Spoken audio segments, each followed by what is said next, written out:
Hey yo, what's good everybody? It's your boy Matthew Maley for MatthewMaley.com. Well, today is kind of an important day, just in the life of Matthew Maley, if you will. So I wanted to do a video. It's not a poker recap, it's not a movie review, it's nothing like that. It's a life update. As of, well, yesterday now, I've officially been in Vegas for an entire year. And wow. I mean, for one thing, it's absolutely incredible that it's been an entire year. Secondly, God, I've made some bad mistakes in the past year, and this was really an eye-opener, if you will.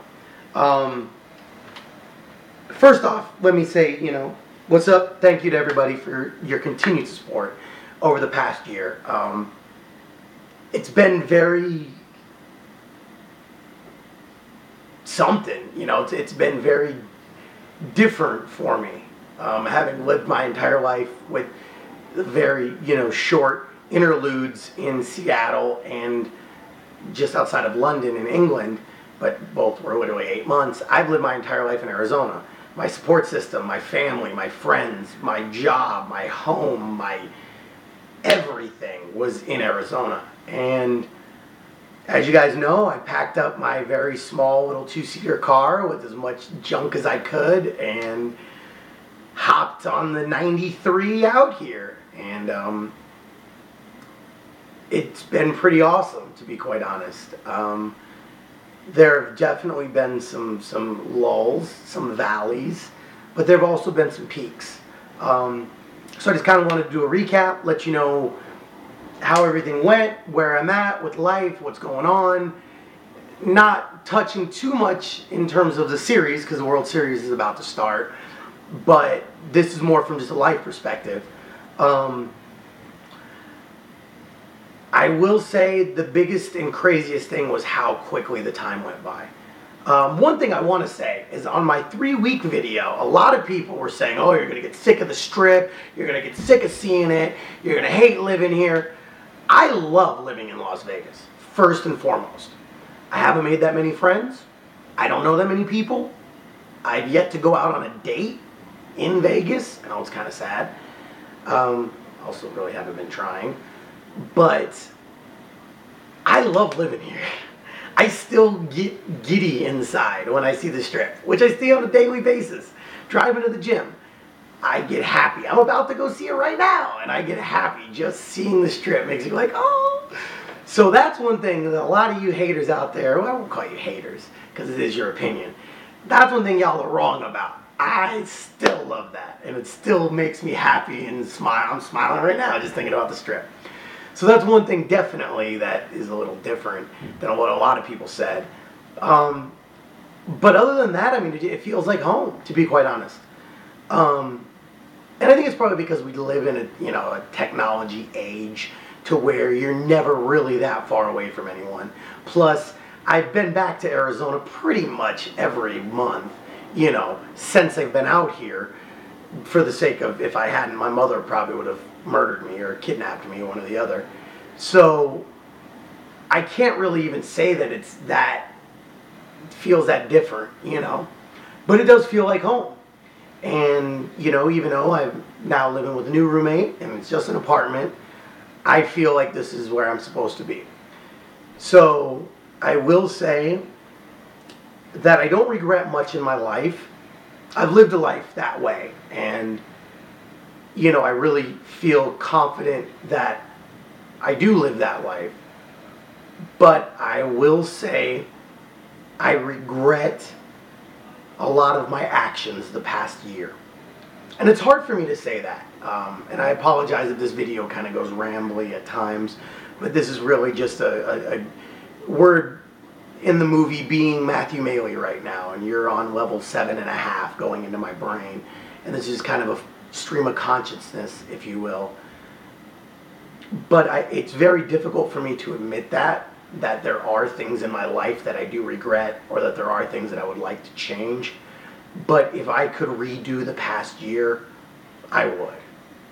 There are so many things that I made mistakes in, and I know everything, leads to something. So somebody could say, well, if you went back, then those mistakes you made, you wouldn't have learned from. I agree with that, but a lot of the mistakes I made were ones that I learned from way in the past, and everybody has their own demons. Everybody has demons. I have demons. My demons aren't out there for people to know about. The very select few know some of my demons. But these are demons that I've been dealing with for a while. And maybe when I win a couple main event bracelets and my autobiography comes out, we'll discuss it then. But it ain't getting out there yet.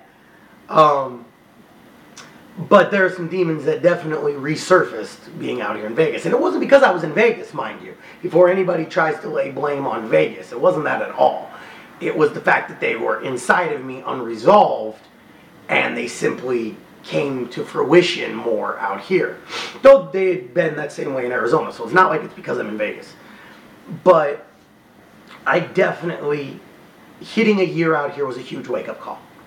Because it was so crazy, and I mentioned this in my 6-month video, but it was so crazy. I swear to you, the first 3 months felt like a week. Like, even through the entire series, it felt like I was, I barely just showed up. And then I got a little comfortable especially when I took some time off of cards, and I fell into, well, let's just go party, And then that led to more partying, and then that led to more of a vacation mindset as opposed to a life mindset, and as opposed to a doing it mindset. And again, I don't blame that on Vegas as much as I blame that on the fact that I was, for the first time since I was 13 years old, without a job, without school to go to, without anything like that. So inherently, when all you got to do is wake up and do whatever, you're gonna fall off a little bit. So I don't look at that as a negative, because I think everybody needs breaks at times. So I'm actually kind of happy that I did get a little bit of a break. But some of the decisions that I made, and just stupid things, like I didn't need to buy as many pairs of shoes as I did.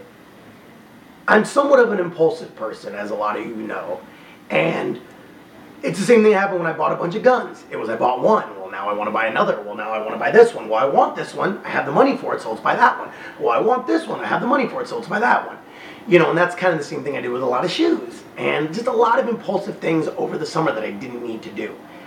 And going back, those are the things that I would really like to have done better. My money management, especially considering the fact that through November I still was getting my paycheck from Wells Fargo. As you guys know, I had a 6-month severance package. I wish I would have been smarter about that. But I was true to form. I've always been bad about managing money, I've always done that. And so I guess, hey, at least I'm consistent, right? But that is the biggest thing that I would like to have gone back and redone, is just looking at how poorly I managed my money, how it's the decisions that I made to help a couple friends out that are still costing me, the decisions I made, personally, like I said, some demons that cost me a lot of money. Then you have the inherent things you can't, plan for, like my clutch and flywheel going out, and that being $1,800 and stuff like that. So, I mean, there were a lot of valleys that weren't my doing, in the past year. But at the same time, I really do feel that now that I finally have a clear, concise view in my head of where I want to be and what I want to do, I really feel that those valleys are leading towards a lot of peaks this year. And maybe it's, me being naive, maybe it's me hopeful, I don't know, but I really do feel that this is going to be a good year. And the biggest thing is believing that and feeling that inside, and I feel it inside. So that really is a big thing to me. Now it's just making that come to fruition. So hopefully, most of my issues stem from money, which is funny. I love listening to people who are, really well off complain about money. And then I'm like, hey, I didn't eat yesterday. But everybody goes through it. And you know what, the way I look at it is that when I am sitting on a plane with Phil Ivey and Barry Greenstein playing 10K a point Chinese, I'm going to think back to that summer from 2012 to 2013 when I made all those mistakes and I did all that dumb shit, and it's going to make it that much sweeter. You know, that's something that Greg Merson talked about, is that, yeah, it sucked when he relapsed. You know, his story is very well documented. You know, he's had a lot of trouble with demons, from cocaine to Adderall to prescription narcotics, all kinds of stuff. And he had won a lot of money, but gave tons of it back while he was just messed up out of his mind. And now that he won the main event sober, and we won two bracelets, clean and sober, he said that it was that much sweeter, you know, winning it back, so he could look back and see how low he was. And it's true, you know, they always say that you don't appreciate the highs without the lows. I kind of, you know, don't want to believe that. I'm pretty sure if I would have won the $600 million Powerball, I would be fine without dealing with the lows. That's just me. But it is truthful that you definitely do. At least I think so. We'll see. We'll see in a few years where, you know, when I'm looking back on this time. I'm going to keep this tape, so I'll look back and, you know, see. But I'm hoping that that's what it'll equal, you know. But we'll see. I mean, and the one quote that I've been trying to really embody and believe is, the easiest thing there is to do is quit. Anybody can quit at anything they do. You know, literally. Like, that is the one thing you can do. You can quit at anything you start. But to actually stay with it and finish it and go through with it, that takes a strong person. I don't remember the exact wording of it. I don't know who it was by. Shout out to one of my Facebook friends, Christy Hickman, I believe is her name, who had it up on her page. But that really resonated with me. That, as well as a quote that I referenced a few times before called "The Man in the Glass," which I have hanging on my wall. I read it daily, and it's been part of my awakening, if you will. Just reading that, and that coupled with the fact that I've been out here for a year really slapped me. So I can't say that I'm happy with where I'm at. You know, overall, I'm happy that I'm in Vegas, but I can't say that I'm happy with where I'm at because of the decisions I've made. But I am very happy to see where they're going to take me, I guess I'll say. So I'm very happy that I'm sticking with the gym. I'm down to 238 pounds. Really happy about that. I'm really happy that I am in Vegas. I'm really happy that I am pursuing my dream, even if it isn't in the direction and the way that I was hoping. But all that could change. Who knows? Maybe tomorrow I'll get backed by Mike Mizrachi or Greg Merson or Antonio Sondiari. And then all of a sudden everything evens out. But until that day, I'm going to keep coming at you with videos. I'm going to keep coming at you with poker recaps. I'm going to keep doing everything I possibly can to live the life that I've always wanted. And even if it wasn't a successful year to the level that I was hoping, you know, I mean, if you would have looked at me last year, I would have, sorry, I'll call you back, mother. See, my mom's called me like multiple times a day. Even if it wasn't to the level of success that I would have hoped, you know, because I'm sure if you look back this time a year ago, I'm going to win 5 bracelets, whatever. I still did take major steps. I'm living in Vegas. I've lived in Vegas for a year without really knowing anybody, with the exception of Nino, my boy Mark, and the people that are associated with them. And I've got a footing for my life now. And it took a while, but I can truly say that I have a footing in life. And a lot of people don't get that footing until they're 50. A lot of people got it when they were 10. Well, maybe not 10, 20. It's taken me till 29, almost, 28 and a half. But I feel I got it. And for that reason, I'm excited. So I'm sorry, like I said, stream of consciousness, just all over the place in this video, and I do apologize for that. But it's just me being me. And this is just as real as it gets sometimes, you know? This is me broken down as real as it gets.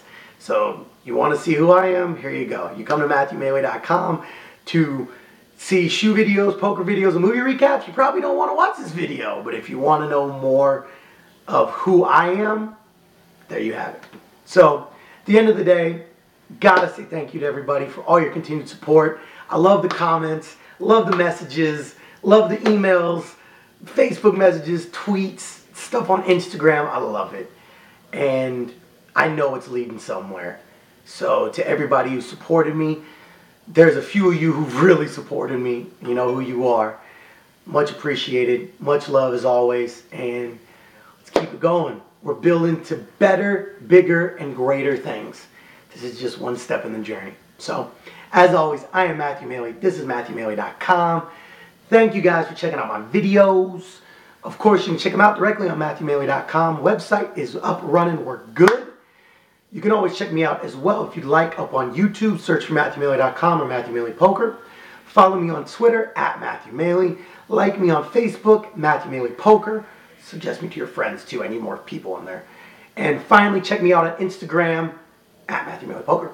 And until the next video, I'm officially signing off. I'm heading out to the gym, get my swell on. Got to do back today. Meh. But it's all good. We're doing it. And I will catch you guys in the next video. Peace out, y'all.